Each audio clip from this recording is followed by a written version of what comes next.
Welcome, everybody, and thanks for joining us here today. My name is Maggie Bunbury, and I'm the Clean Energy Research Coordinator with the Sierra Club Canada's Atlantic chapter, and I work with the Beyond Coal campaign. And today's webinar is going to be talking about the electricity landscape in New Brunswick and PEI. And we decided to do these two provinces together just because New Brunswick and PEI's grids are heavily interconnected, especially on the PEI side. So we thought it'd be a good opportunity to kind of tie both in at once. So as I mentioned, I work with the Beyond Coal campaign, which is a campaign run out of the Sierra Club's Atlantic chapter. So this campaign began in January of 2021 with the goal of getting Atlantic Canada off of coal and moving into a more renewable energy sector. Since then, our scope has broadened beyond coal, no pun intended, and we're also looking at other forms of energy that we are not considering a viable future for Atlantic Canadians in our grid, such as nuclear, large-scale hydro, and forest biomass.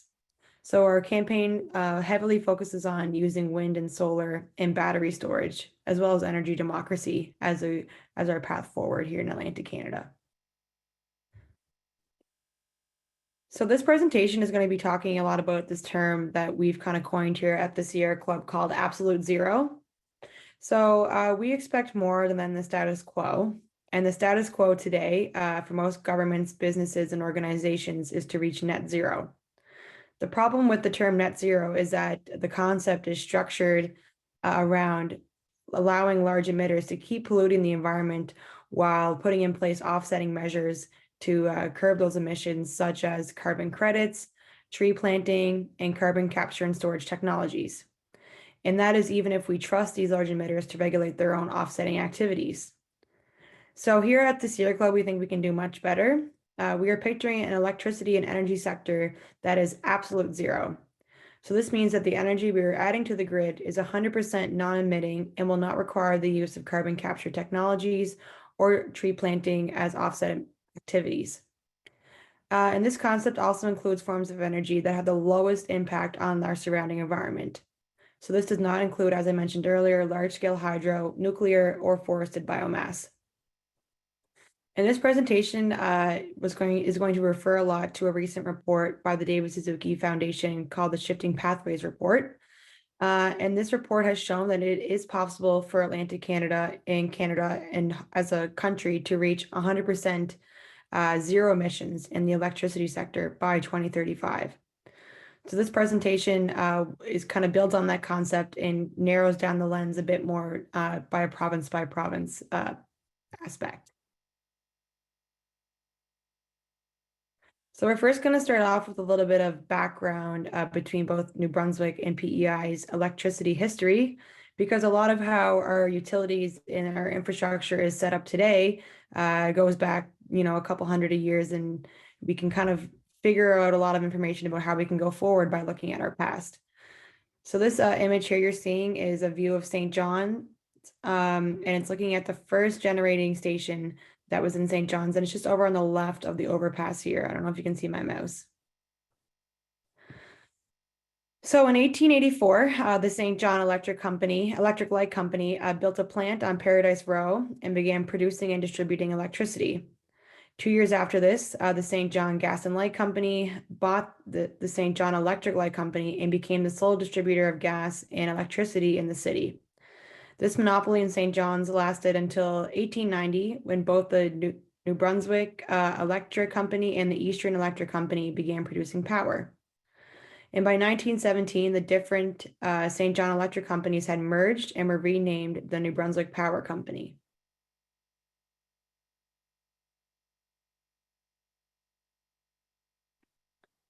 And outside of St. John's, there were other electric companies that were popping up, such as the Moncton Gas, Light, and Water Company, which supplied coal gas to the city of Moncton in the early 1880s and later on moving into electricity. In Fredericton in the late 1880s, the Fredericton Electric Light Company and the Fredericton Gas Company were in competition to be the main provider of electricity in the Fredericton area. And in 1889, those two companies merged. Smaller areas of the province also had their own utilities, either run by private businesses or town councils. Unfortunately, the majority of these utilities were absorbed by the New Brunswick Electric Power Commission. And by 1918, there were around 20 organizations that were in the business of producing power for New Brunswick.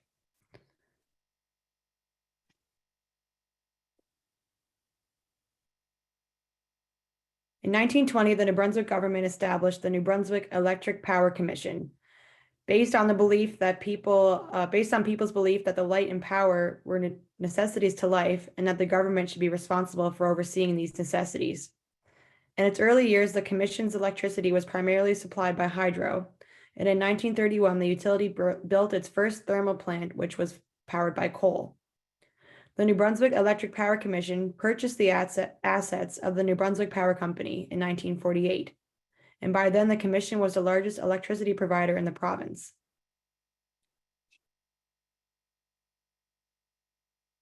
Moving into today, during the 1970s, the commission decided to change its name to better reflect the modern operations of the organization.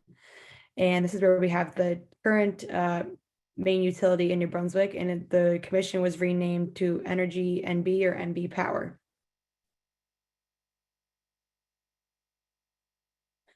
So we're just going to quickly talk about New Brunswick's greenhouse gas emissions and where it's lined up in when we're talking about reducing emissions in the climate crisis.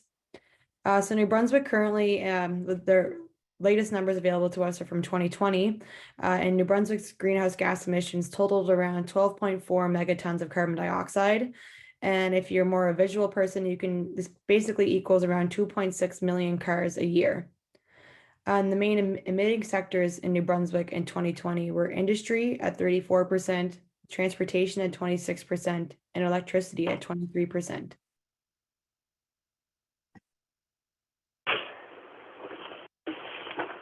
And this pie graph here shows you the electricity mix of New Brunswick from 2021 and 2022. So this is very recent and updated data here.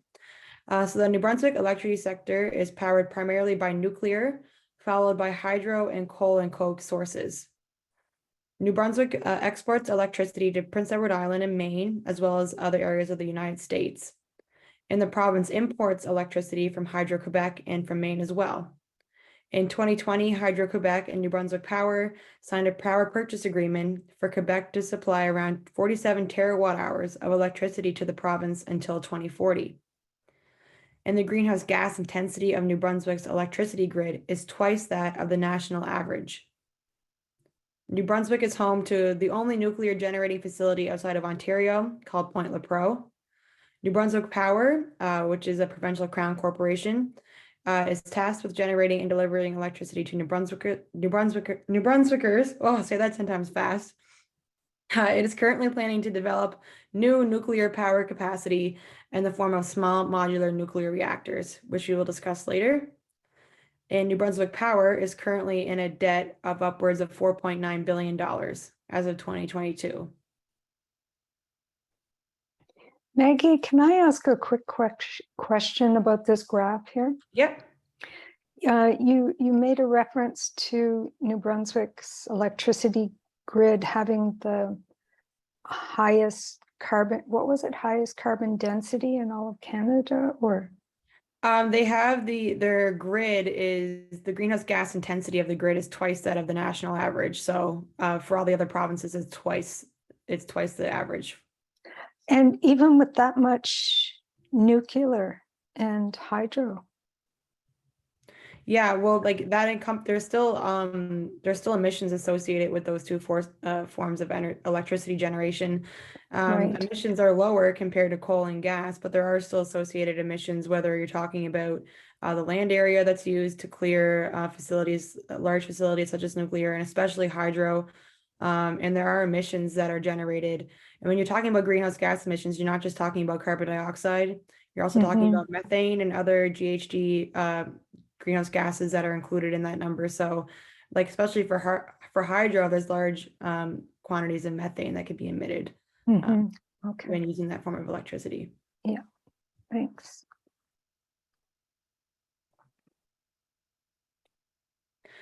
So now we're just going to quickly discuss the current strategy of New Brunswick leading up to 2035 and how well they're positioned to actually have an absolute zero grid. So the province has renewable energy targets. They just released a climate action plan earlier this week, or maybe late last week. But the province does have a target to be net zero emissions by 2050. Again, this is net zero, so this would still incorporate carbon capture, tree planting, on other offsetting activities. And in their new climate change action plan, they do state their intention to develop a clean electricity strategy by 2025 for achieving net zero electricity emissions by 2035. So while the timeline is aligned with what we are asking of New Brunswick, again, they're referring to net zero. So this would, in net zero, they are including the use of small modular nuclear reactors and natural gas, which we are not forms of absolute zero energy. There's still emissions that are associated with those two forms of electricity generation. New Brunswick Power also has some plans, although they are quite outdated.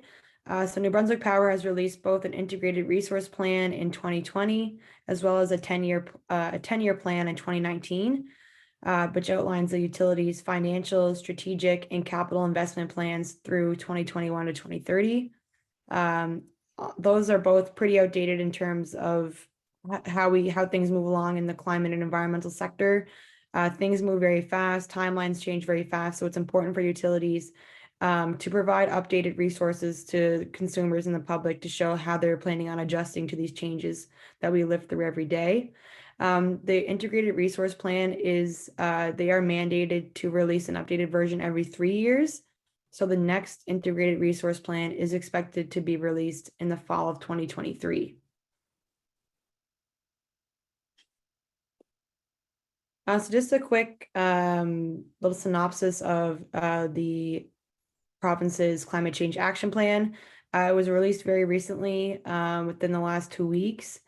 The plan itself doesn't really provide any concrete timeline or concrete dates in terms of how they are going to get to net zero by 2035. It says a lot of things of what they are planning on doing, but no really concrete steps as to that they will take to get there.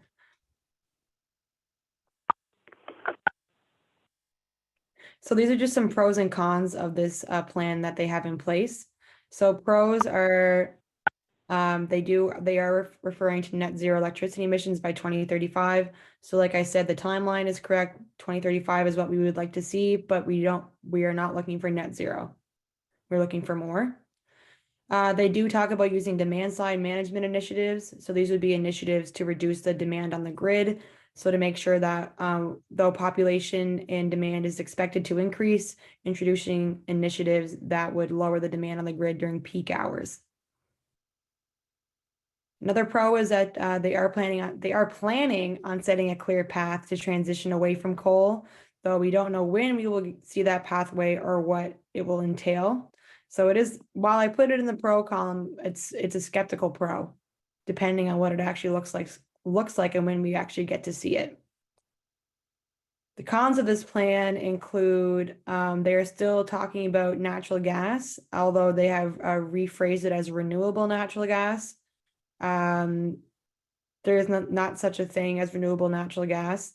The process of extracting natural gas is highly dangerous and can be highly detrimental to its surrounding environment.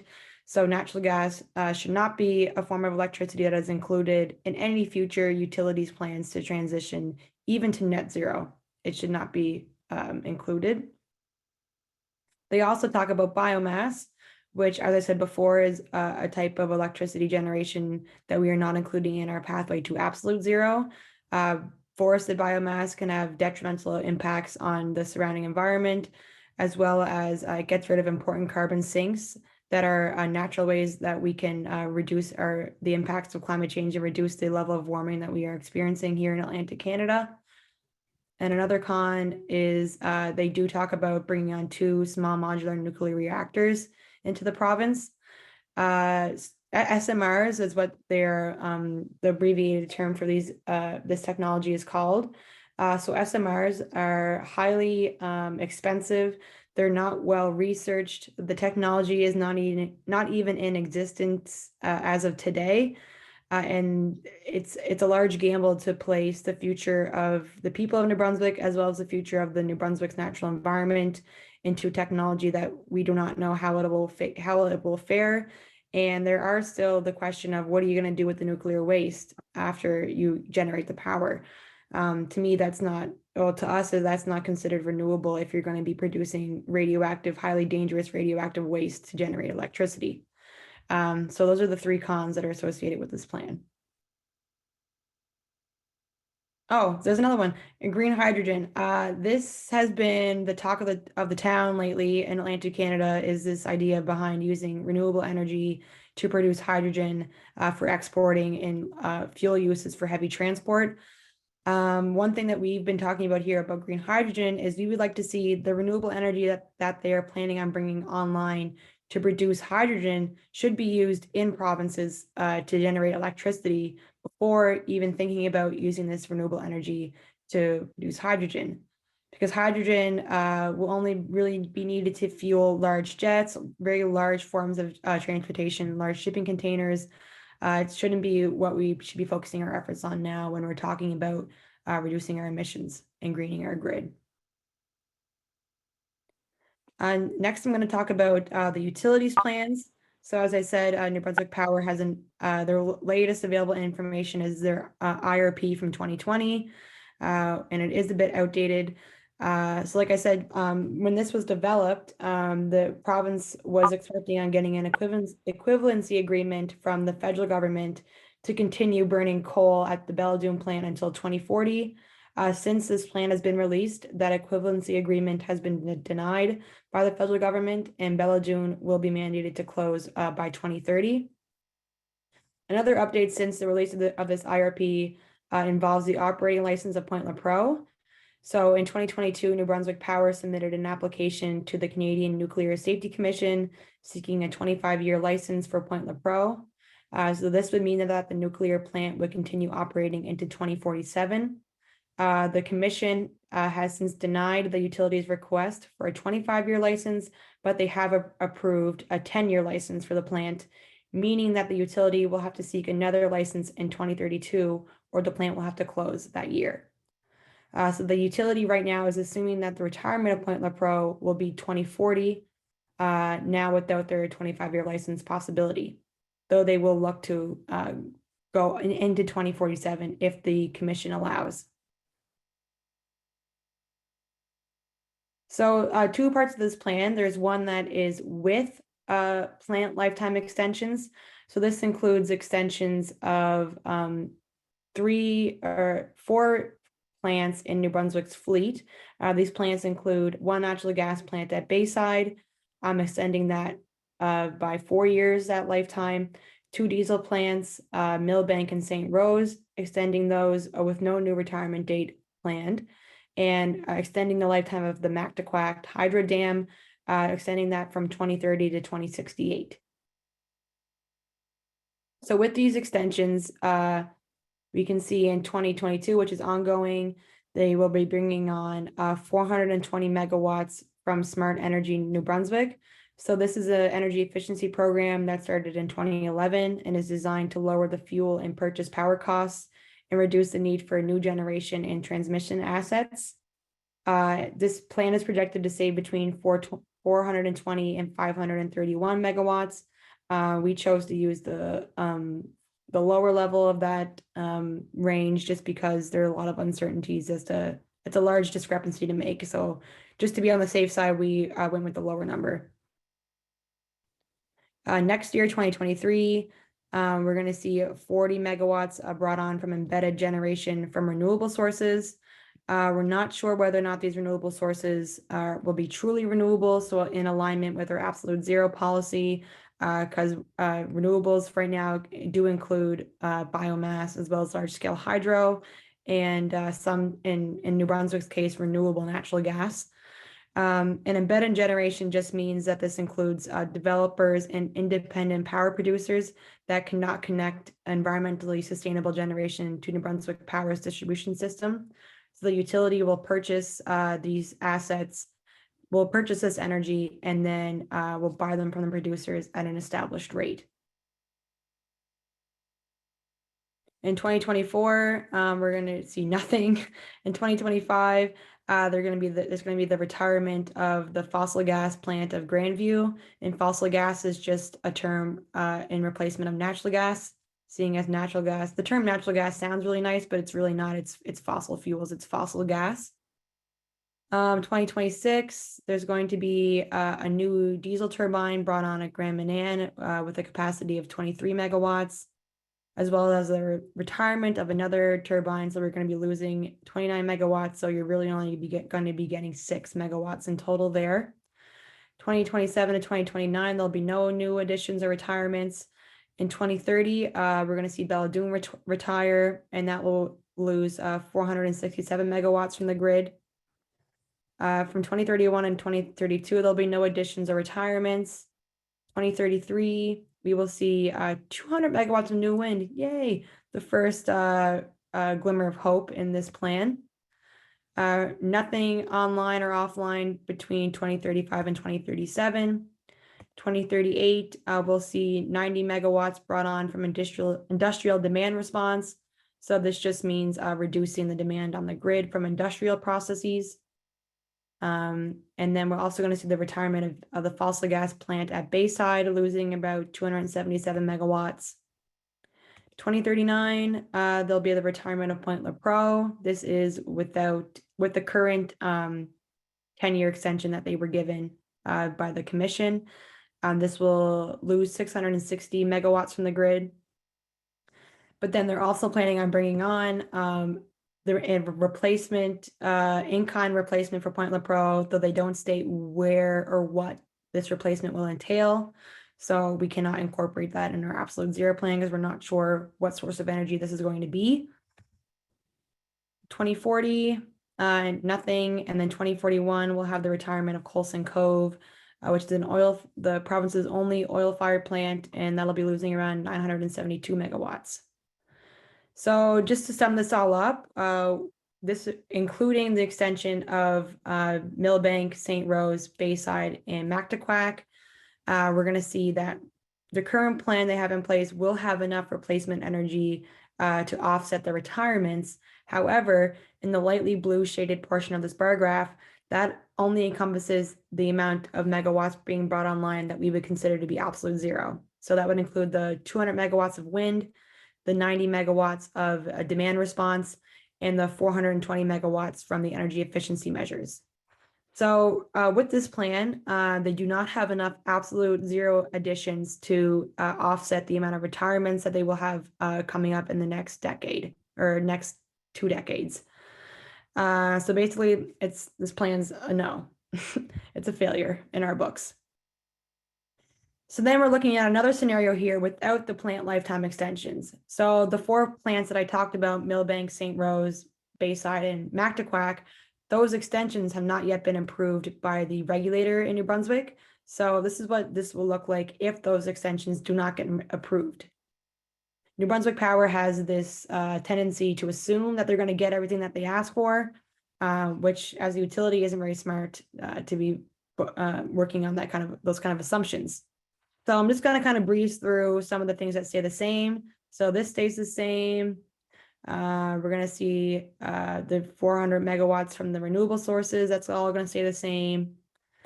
In 2025, we're going to see the retirement of Grandview, which stays the same. The new turbines at Grand Manan, that's all the same. Here you see Bayside retired earlier in 2027 instead of the previous, which was 2038. So that's retiring a couple of years earlier.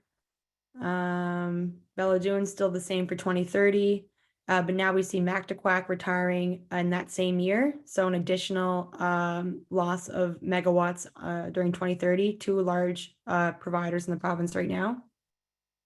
2031, we'll see Millbank be retired, which was not seen in the previous plan, as well as St. Rose retiring the same year. 2032 and 2033, we see the new wind, which is the same. nothing from 34 to 37. 2038, the same industrial demand response. And then Point Lepreau retiring in 2039, which is the same, as well as the in-kind replacement that they haven't specified what it will be. And then in 2041, the retirement of Coulson Cove, which is the same.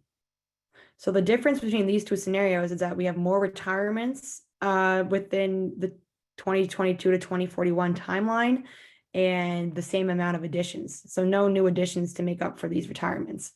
So in this scenario, without the extended lifetimes for the 4 plants given by the regulator, we'll see that even including both absolute zero and non-absolute zero additions, there is not enough new capacity brought online to subsidize the retirements, and the additions stay the same. So this plan's even worse than the previous one. At least in the previous one, you had enough energy to make up for the loss from the retirements, even though that energy isn't considered absolute zero. In this scenario, you don't even have enough additions being brought online. And the utility really has no plan for this right now. So now we're going to shift focus to PEI. Maggie, yeah. just before you do, I'll just see the caller, there's a caller with his or her hand up. Could you identify yourself and let us know? What we're not jumping into question and answer just yet, but if you have a technical problem or something, let us know. Oh, hi. It's Dave Thompson here. Can you hear me? Yes, Dave, we can hear you. Yeah, it's from Leap Forward. I'm glad that you give it a thumbs down, the Brunswick thing. It's all the things that aren't mentioned there that are the main things. I mean, this plan, they're operating in chaos, which they've had for a long time. And economically, we're if they were anything but supported by the ratepayers and the taxpayers, they'd be a bankrupt utility years ago. And you know, it's just, I'll ask some questions later, but it's just basically it's far worse than you outlined. This whole thing that you outlined, some of it's just like the Western movie facade of a town with just a bunch of storefronts and that sort of thing. Okay. Yeah. We'll talk later. Yeah, it sounds like you have some good inside stories there with that. We'll get to, Dave. Oh, I have about every plant in the province. Okay. Do you? All right. Well, we should connect for sure. All right. We're going to continue with PEI for now, though. Yeah, so we're just going to shift focus over here to PEI. So this is kind of the same format as we just went through with New Brunswick. So in the beginning in PEI. So in 1901, the 3 companies that were supplying electrical lighting to Charlottetown were amalgamated to become Charlottetown Light and Power. And in 1918, Maritime Electric, which was a Fredericton-based company, bought the Charlottetown Light and Power Company. And so while Charlottetown had electricity early on, rural areas of PEI, most of them would not get electrified until the 1960s. Some rural areas did receive electricity from private hydroelectric generators on dammed rivers. I always love this little guy. So in 1931, Maritime Electric began a period of expansion into rural areas of the island. And by 1950, Maritime Electric had purchased 7 rural electric companies. And in 1965, the company bought Canalco Services Limited. And with that purchase, the era of electrical power service by independent generators was effectively over in the province. So kind of the same pattern we've seen throughout Atlantic Canada is that you have people supplying their own electricity in small cooperatives, municipally or by private businesses, and then along come these larger utilities and kind of like Pac-Man eat them all up and effectively have a monopoly on the electricity distribution and production in the provinces. So today we have the modern version of Maritime Electric, which is an indirect wholly owned subsidiary of Fortis Inc., which is the same holding company of Newfoundland Power. The same kind of slide here as we had from PEI. So just to briefly mention the province's greenhouse gas emissions. So in 2020, PEI's greenhouse gas emissions totaled 1.6 megatons, which is around 350,000 cars per year. Again, to just give you a bit of a visual if you're not a numbers person. The main emitting sectors in PEI are transportation at 44%, agriculture at 25%, and buildings at 14%. What's different from the other provinces that we've talked about in this webinar series is that the electricity sector isn't one of the main emitting sectors in the province. So this is a breakdown of the electricity mix in PEI as of 2021. So PEI generates the majority of their electricity from wind.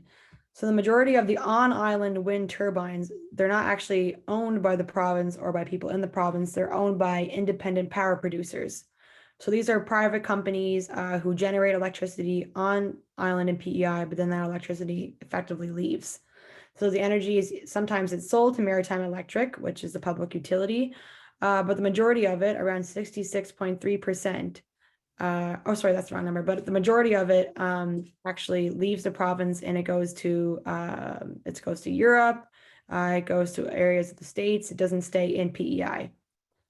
Maggie, can I just ask you, you referred to Maritime Electric just now as a public utility?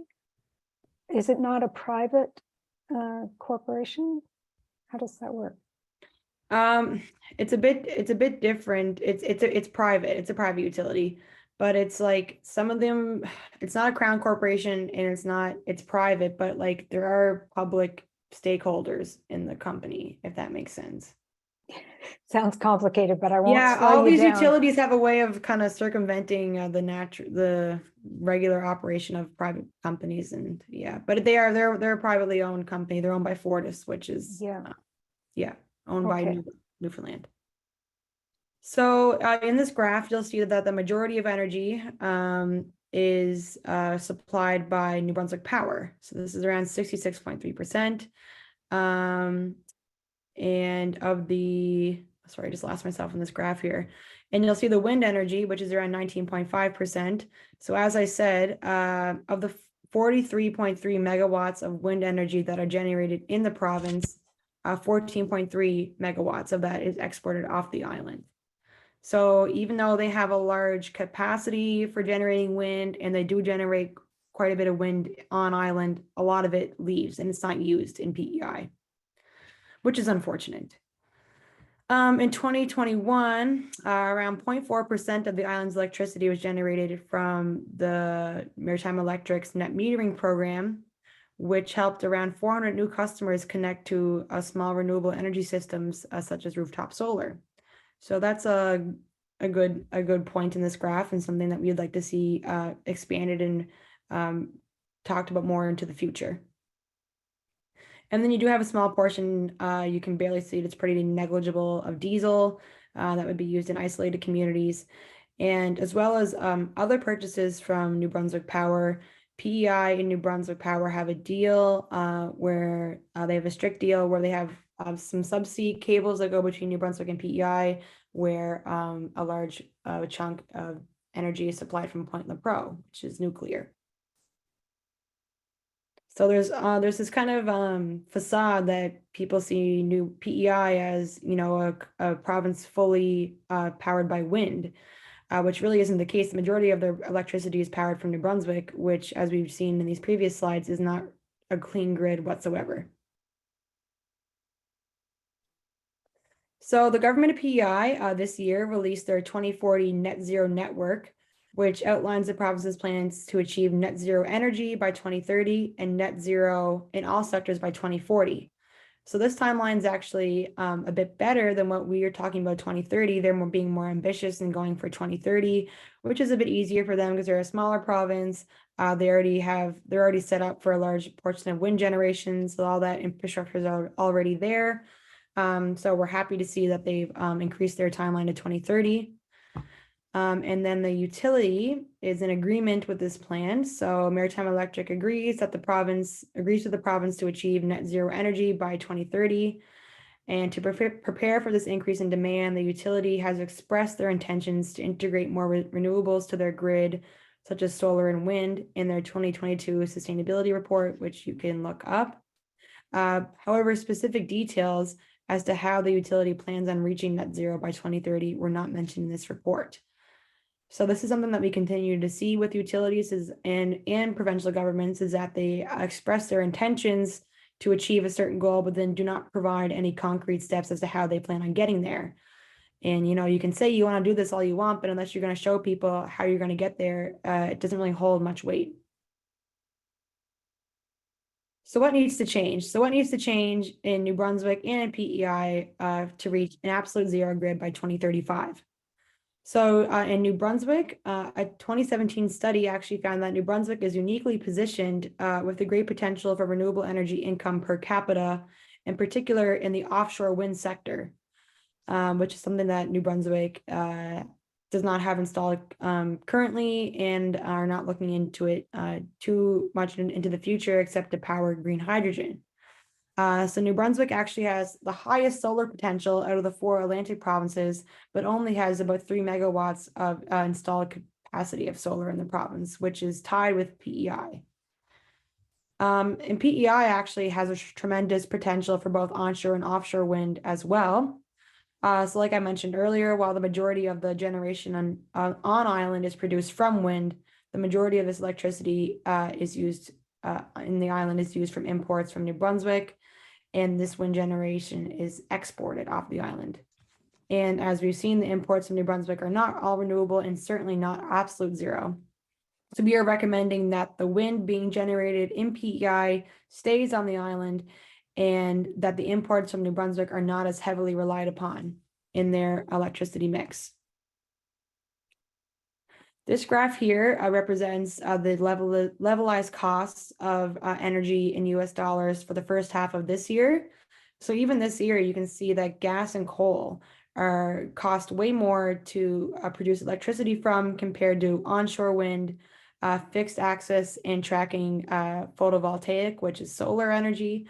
So if you're trying to make an argument just based on numbers and cents, wind and solar are far more cheaper to generate electricity from. And if you're a utility, you think you'd be looking at, generating electricity that's going to cost you the least. And in this case, it's wind and solar compared to gas and coal. We also need to see more renewable energy storage solutions brought online. So as we move into 2030 into 2050, we're going to see an increased demand on the grid. So that means that there's going to be more energy being withdrawn during peak hours of the day due to more electrification, so more things becoming electrified, as well as increase in population in Atlantic Canada. And to make up for this increase on demand on the grid, we need to have renewable energy storage solutions. So as wind and solar are brought online, these are typically forms of intermittent energy, and we need to find ways that we can store this energy when demand is low. So what we're recommending to 2035 is that the Atlantic provinces introduce pumped hydro storage as an energy storage solution. So pumped hydro storage basically entails using a head pond and a lower reservoir, and basically harnessing the energy from the movement of water with gravity from a high point to a low point, and using a turbine in between to generate electricity. So when you have an excess amount of electricity from wind and solar, you can power a turbine and move water up into a higher reservoir.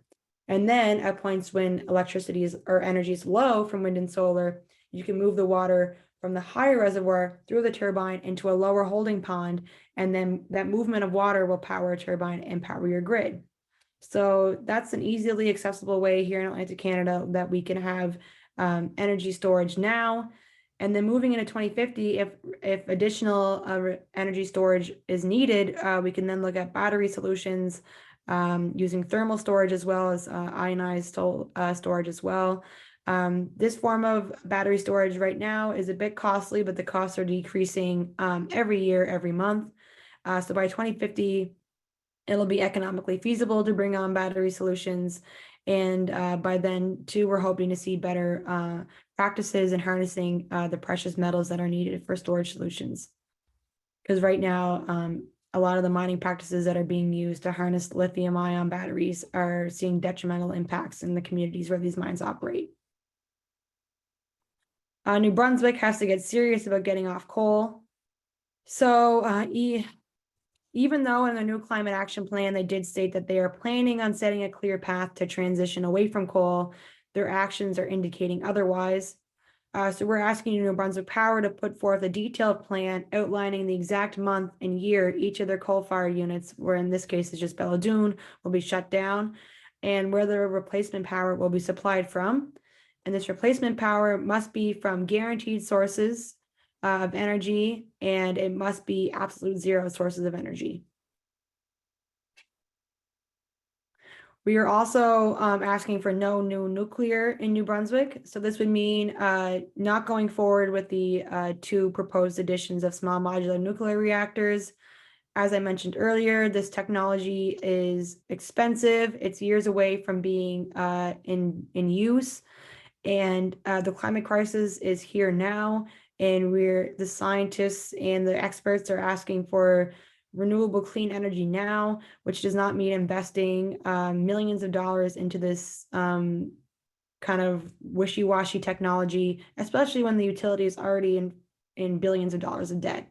Doesn't make sense fiscally, doesn't make sense environmentally.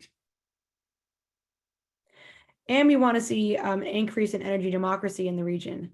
So for those of you who are not familiar with this term, energy democracy involves encouraging more municipalities, townships, and First Nation communities to control their own electricity supply and sometimes even their own distribution of electricity. And in New Brunswick and PEI, there are currently small municipal utilities that are in operation. So in St. John, there's St. John Energy. There's also an Electric Light Commission in Perth and Dover, as well as in Edmundston. In New Brunswick, we have Energy Edmundston. And then in PEI, the Summerside is responsible for their own electricity as well, and they're called Summerside Electric. So it's definitely a concept that's been catching on in Atlantic Canada. We're kind of, as you've seen on the previous slides, looking at the history, we're kind of going back in time and bringing back the concept of smaller scale utilities owning and operating their own electricity. So it's here and it's happening. We would love to see it happening more. So expanding throughout the Maritimes and Canada as a whole, actually. So it's definitely a possibility. If anybody on the line works for a municipality and is interested in this concept, please reach out to us because we love talking about it. And we can get there. So this is a screen grab from the David Suzuki Foundation report, which a lot of this work was based on. And it shows here the installed capacity for 2035 for New Brunswick. So this would be what's currently on the grid and what they can add to get to 2035 to be absolute zero. So you'll see in the light blue, it's wind, yellow is solar, the navy's hydro, gray is pumped hydro storage, which I talked about earlier. The white and black dash is battery storage, and then the purple is nuclear, and the green is biomass. So in New Brunswick in 2035, this is kind of a modeled look of what the grid could look like. It has a bit of wind, has a bit of hydro, which is our installed hydro, so hydro that's already there, and a lot of pumped hydro storage. So just 3 simple things that could make New Brunswick's grid absolute zero by 2035, and all that stuff's already there.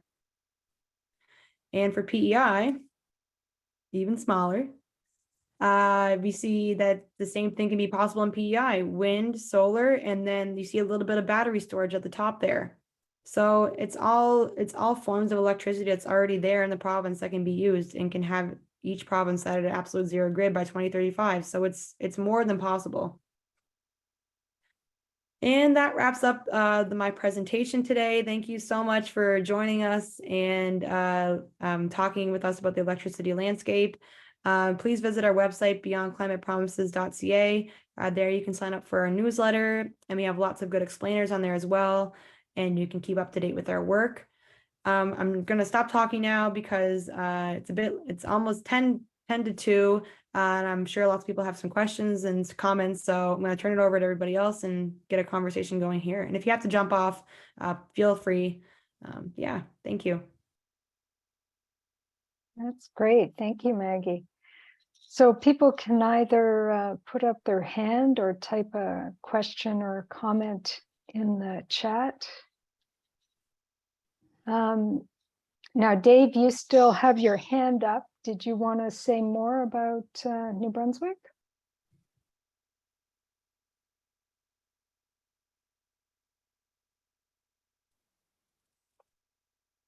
Well, we'll give him a moment.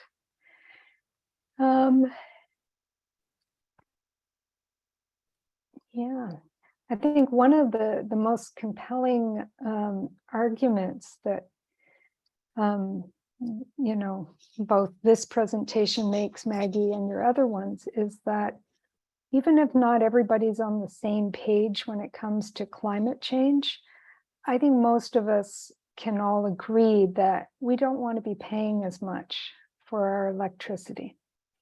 And when you boil it down to dollars and cents, it is just so much more affordable to transition to wind and solar. And the other advantage is that if this infrastructure is built locally, then at least it eliminates the sort of geopolitical threats, you know, that we're seeing in Europe right now. The thought that we would have to depend on another country, or even so heavily on another province, seems thoroughly unwise. And for the sake of resiliency, when it comes to these extreme weather events as well, you know, if we're reliant on a big utility with a very centralized infrastructure for electricity, you know, as we're seeing right now, you can have like most communities go out in one fell swoop, as opposed to more decentralized systems that allow communities to, you know, keep the lights on and support one another, so that if their neighbors' lights do go out, they can be there to help. We have a question in the chat here from Jamie Lynn, if I'm pronouncing that right. She asks, is there anything about tidal energy or for either New Brunswick or PEI? The short answer for that is no. North America's only tidal energy station is in the Bay of Fundy. It's the Annapolis tidal station in Nova Scotia. And that's actually planning on being brought offline either this year or next year. The thing with tidal is that the energy potential for tidal energy, specifically in the Bay of Fundy, it's extraordinary. The issue is that there's a lot of bureaucratic and other issues that get in the way when people have gone out to do research. There's lots of fishermen who are against the use of tidal turbines in that area due to like traditional fishing lands, and they're worried about fish avoiding the area because of the sound the turbines make. And so there's lots of research being done in the Bay of Fundy, especially at Acadia University in Nova Scotia, tidal energy research, but there's currently no energy being produced from tidal energy in New Brunswick or PEI. There's lots of research into it, but nothing's flowing. And I'm honestly not sure if or when that would ever happen. Interesting. Yeah, and there's another comment there about the Birch Hill Wind Project. So that's the wind project in St. John, New Brunswick. That's being shepherded by St. John Energy, which is one of the 3 municipally owned utilities in New Brunswick. And this was a case where the St. John Energy, this municipal utility, had to stand up to New Brunswick Power, which was basically putting huge boulders in the way of the project proceeding. And in the end, because of fees that New Brunswick Power was going to slap on the project, so whereby in order to use New Brunswick Power's transmission lines, they were going to charge an exorbitant fee, which would have really made the financial viability of the wind project untenable. So St. John Energy decided to build their own transmission infrastructure going from the Birch Hill Wind Farm to St. John, where that energy is then distributed. But interestingly, the president of St. John Energy explained that even with that, additional infrastructure, the putting in the transmission lines, the city of St. John would still save millions of dollars by building this wind farm and supplying that amount of clean energy to the community of St. John.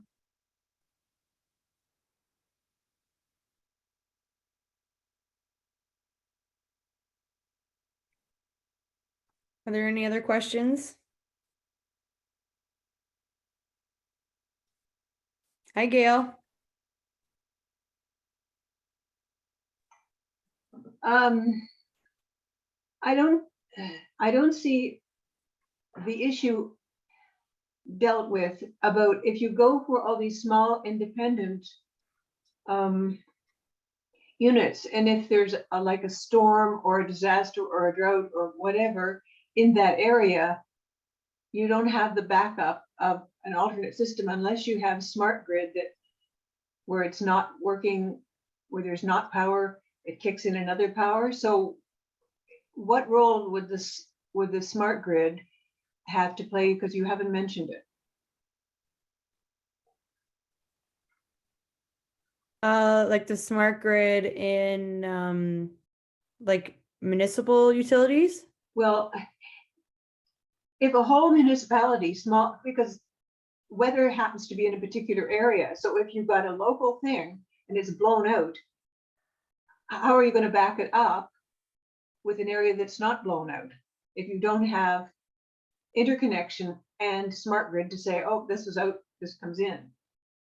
Right, okay. Well, so this is where we would see like larger battery options come into play, because if you're a small municipality and you're operating your own electricity and you have like a community solar grid or a community wind grid, or you can eat, like, just because you're a municipality doesn't mean you can't have like a smart grid. Like Berwick and Nova Scotia, they run their own utility, and they're looking at this kind of this new battery technology from Europe, where there's kind of a warehouse. So everybody who generates their own solar, it all goes to this battery. And then like when something goes out, they call it a cloud technology, where it draws information from the provincial grid, and then they can reroute it through there. So I didn't talk about smart grid, you're right, but just if you're a municipality, there's still lots of options available, especially if you have the proper storage technologies developed, where if your power goes out and you're not able to produce power, you can still draw from storage that's run on gas generators or something. That's your backup for local. Yeah. I would also say the backup is, I don't think they're, as it's currently being conceived in the region, I don't think that people are trying to make their communities utter silos, but they want to contribute clean energy to the grid, and they want some of those financial benefits of producing energy coming back to the community. And the only way to do that currently is really through some kind of community investment and oversight on renewable energy projects, because New Brunswick Power and Maritime Electric and Nova Scotia Power, they're not welcoming communities in.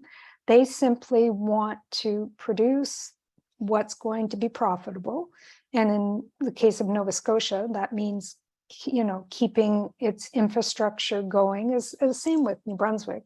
It's not economically profitable to retire Point Lepreau or the Belledune Station. But we are all connected by these transmission lines, right? So we need to look at what are the rules around tapping in to those transmission lines. Are the utility monopolies charging an arm and a leg to those who want to, whether they're communities or a homeowner who wants to put, you know, solar on their roof? Who's controlling how much that's going to cost the homeowner or the community to contribute clean energy, right? It's not like we're trying to put coal on the grid. So, and when a community goes out, the lights go out, there's power that can be brought in either from nearby communities, because again, we're all on the same transmission lines for the most part, except in an extreme example when, you know, St. John Energy has to build specific transmission lines to get from wind farm to St. John, which isn't that far, but you need poles, right? So I think in addition to battery and pump storage, most communities and people in this field are talking about, you know, being able to support the ebb and flow of wind and solar through shared energy transmission. I'm going to put a link in the chat here, Gail, to the Berwick pilot project I was talking to earlier.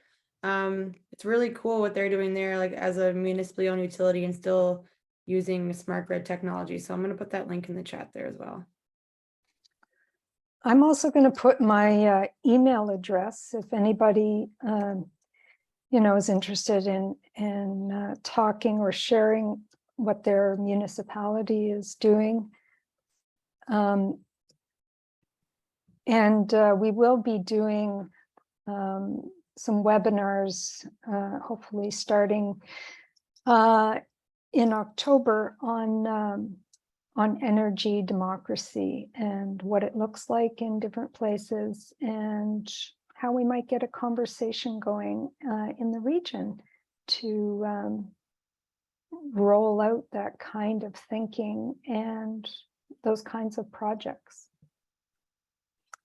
Dave, I don't see your, or you won't be able to see my email, but it's, well, actually, I'll try and find you. I have your phone number, but I'd be interested to learn about Leap Forward's work and some of your historical knowledge on New Brunswick's power system. Hi, Carol. Hi. I was just going to say, I don't think New Brunswick will get very far with energy democracy as long as Mr. Higgs is our premier, because he's very pro-Irving and pro shale gas or pro oil and gas industry type thing. So as long as he's our premier, we're not going to make very many inroads into the problem. That's my comment anyway. So we need people who in government who are really willing to step forward and do think for the future for our children and our grandchildren, but we don't have that at the present, not in New Brunswick anyway. You know, I'm not sure that we have it in other provinces as well, Carol. And I think one of the reasons why, at least in the near term, it may be more effective to say, you know what, I'm tired of paying the high price of coal and nuclear, and I want to lower my bills, so give me solar and wind. Because refurbishing the nuclear power plant at Point Lepreau, that's super expensive. And if this business about small modular nuclear reactors, not only is it a shot in the dark, but it's a very expensive one. Yeah. And I have a feeling rallying New Brunswickers around lower cost electricity would even stir some action from Higgs, because he'd have to justify why a conservative government wants ratepayers to pay more than they should. Exactly. The challenge is being louder than the information that's on the mainstream or that most people are seeing. Like we had a webinar about Newfoundland on Tuesday, and a gentleman who attended said that they were all told that their rates were going to go through the roof without Muskrat Falls, and how it was going to actually save them money, and that's not actually what's happened. So, and it wasn't true. But they're being blatantly lied to by the province and by the utility. So it's getting smaller groups like ours and many across the region who know the true facts behind, what's actually going to be the most cost-effective solution for Atlantic Canadians, and getting those messages amplified and fact-checked by people people trust. Because, like it or not, people have a sort of authority, respect for Nova Scotia Power, New Brunswick Power. They're the experts. They know what they're talking about. But what they don't realize is that they're motivated by profits and by, these backdoor deals. They're not motivated by giving you a relief on your monthly bills. That's That's great. not what they're there for. So it's flipping that narrative. That's the challenge right now. Mhm. And And it's- no. Yeah, we'll be sharing some of the webinar we did last evening with Mark Jacobson. And I learned a lot about nuclear in just his 2-minute clip on that topic, including the fact that nuclear is not really a base load, that you need natural gas, or what we would call fossil gas, as a peaker system to deal with the demand. So it's interesting how, just getting to the bottom of the information is really powerful. It reveals a lot, but we have to, look to each other and ourselves to make sense of things. We can't rely on corporate spin or, frankly, government spin. Right. Are there any final questions or comments or thoughts? This webinar was recorded, as well as our other two in the series, so they'll be sent along to everybody who signed up. So you can forward those to your networks as well. Gail? One point that Dave is always mentioning is that when they sell nuclear as baseload, but as the reliable, whereas wind and solar are intermittent, have a look at Lepreau. Their record on reliability is really, really bad. So that is a lie, a form of lying. And it doesn't matter how many times you point out the facts, they just repeat their, it's the broken record technique that if the public isn't informed, they'll listen to the broken record. They're the big guys, you got to trust them because it's kind of complex and technical, and so it's beyond your average person. So trust the guys who know, and it's so their broken record works. Somehow we need to get through the unreliability thing exactly in the context of when the wind doesn't blow and the sun doesn't shine. And as Dave said, how many times have you seen that happen in New Brunswick when there wasn't one or the other? Exactly. I feel a meme coming on, Gail, and fortunately our meme expert, Ocean, is on the line there. So yeah, he may need to follow up with you for those outage stats and so on. But, yes, we're, out moneyed for sure Yeah. in terms of being able to pull off the same kind of greenwashing kind of campaigns and so on. But there's a lot of power still in the person to person, neighbor to neighbor. I think we still trust each other and families and friends.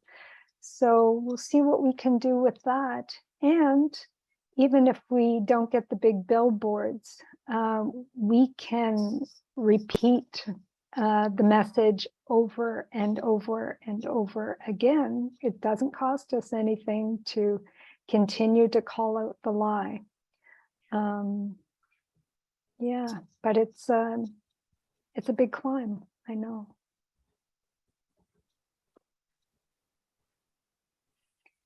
Well, Well, thank you Maggie, so much, yeah. everybody, for joining us today. Like I said, this webinar was recorded, so we're going to be sending out the recording links to this one, the Newfoundland webinar, as well as the Nova Scotia one. And feel free to forward those to your networks if you know anybody who would be interested in learning about this information. And yeah, I hope everybody, especially those joining us from PEI, hopefully they're recovering well from Hurricane Fiona. Definitely hit all of us pretty hard. So climate change can be scary, but when you have folks like this who are working on the issue, it can make it a bit more bearable. So thanks everybody for showing up today and for listening. Thank you. Yes. Thank you. Bye-bye. Thanks a lot. Thank you, Maggie. Take care. Bye-bye.